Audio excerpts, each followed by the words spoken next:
नमस्कार दोस्तों, मैं एक बार फिर आप लोगों के बीच एक बेहद ही प्यारी कहानी लेकर आई हूँ। तो चलिए सुनते हैं। एक बार किसी राजा के दो मंत्रियों में वाद विवाद हो गया।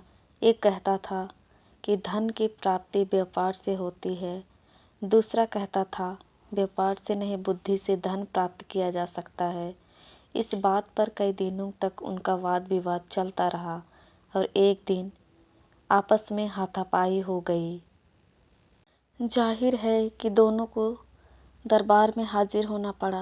राजा को जब उनकी झगड़े का कारण बताया गया तो राजा ने उस मंत्री को अपने पास बुलाया जो व्यापार से धन की प्राप्ति मानता था और बोले, जितना धन तुम्हें चाहिए वह खजाने से ले लो और इस बात को सिद्ध कर दिखाओ कि व्यापार से धन की प्राप्ति होती है। इसके बाद दूसरे की बारी आई। राजा ने पूछा, तुम्हें विश्वास है कि बुद्धि से धन प्राप्त किया जा सकता है? मंत्री ने उत्तर दिया, महाराज, बुद्धि के द्वारा संसार की हर वस्तु को प्राप्त किया जा सकता है। उसके लिए व्यापार ही जरूरी नहीं है। राजा बोला, ठीक है, और उसे कुछ न देकर बिना वेतन अपने अस्तबल में घोड़े की देखभाल का काम सौंप दिया।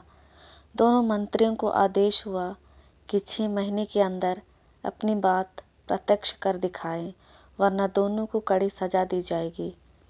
जिस मंत्री को खजाने से बहुत सा धन मिला था, उसने सारे शहर दुकानें खोल दी और अधिक से अधिक पैसा बनाने के चक्कर में दिन रात परेशान रहने लगा, जबकि दूसरा अस्तबल में बैठकर सोचने लगा कि किस तरह पैसा बनाया जाए।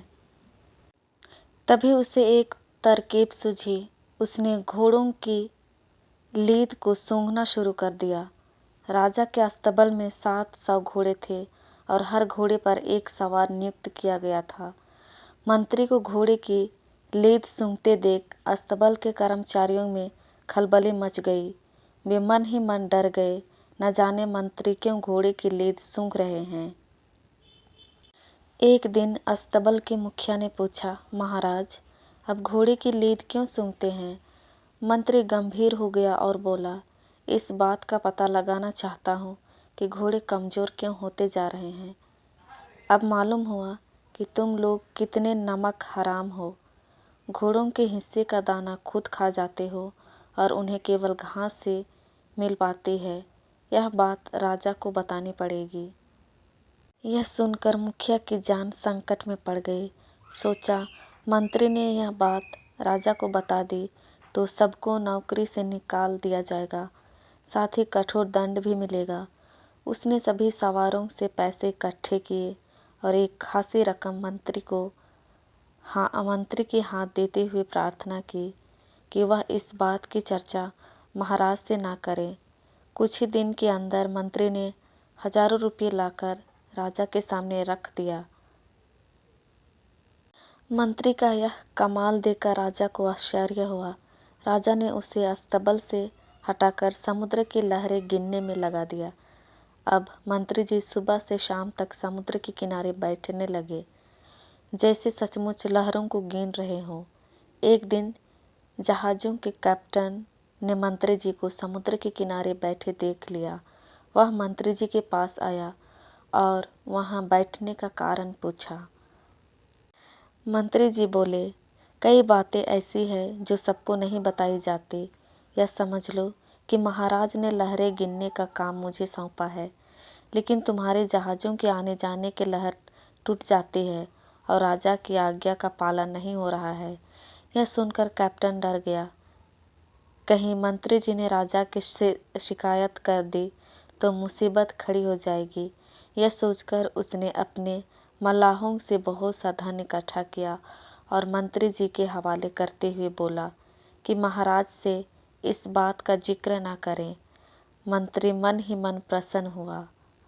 अगले दिन उसने बहुत सा धन लाकर राजा के सामने रखा तो राजा चकित रह गए और सोचने लगे, अब क्या किया जाए। उसे कहीं ऐसी जगह फिट करना चाहिए जहाँ थोड़ा भी आमदनी ना हो। राजा ने उसे समुद्र तट से हटाकर रात में तारे गिनने का काम दे दिया। अब तो रोज ही मंत्री महोदय शाम के वक्त घर से निकल पड़ते और रात भर आसमान में आंखें गड़ाकर बस्ती में घूमने लगे। अचानक एक रात मंत्री जी उस बस्ती में पहुँचे जहाँ नगर के धनी व्यक्ति ऊंची हवेलियाँ बनाकर रहते थे। लोगों ने देखा आसमान में आंखें उठाए मंत्री जी गली कूचों में घूम रहे हैं। लोगों ने पूछा, महाराज, इस आधी रात में आप आसमान की तरफ क्यों ताक रहे हैं? मंत्री जी की आंखों में आंसू भर आए। वे बोले, आसमान में उठी हुई इन हवेलियों को देख रहा हूँ। इतना कहकर वे फूट फूट कर रोने लगे। लोगों ने कहा, इसमें रोने की क्या बात है? मंत्री जी ने उत्तर दिया, रोना इसलिए आ रहा है कि इतनी सुंदर हवेलियों को बहुत जल्दी गिरा दिया जाएगा। फिर लोगों ने पूछा, ऐसा किस लिए? पूछने पर मंत्री जी ने बताया कि महाराज ने मुझे तारे गिनने का काम दिया है और तुम्हारी इन ऊंची हवेलियों के कारण मुझे इस काम में असुविधा हो रही है, इसलिए इन्हें गिराना पड़ेगा, तभी राजा का आज्ञा का पालन किया जा सकता है। नहीं नहीं, ऐसा नहीं हो सकता। बस्ती के लोग मंत्री जी के आगे हाथ जोड़कर बोले, अब महाराज को समझाइए कि ऐसा नहीं होगा।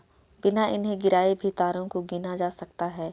हवेलियाँ गिरा दी गई तो हम लोग उजड़ जाएंगे।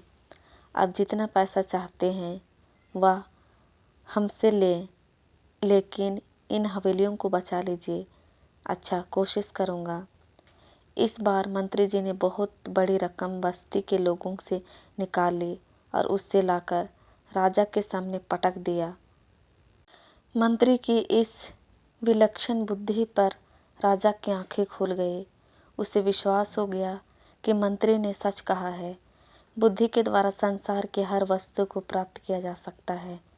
6 महीने के अंदर मंत्री ने अपनी बात को प्रत्यक्ष कर दिखाया।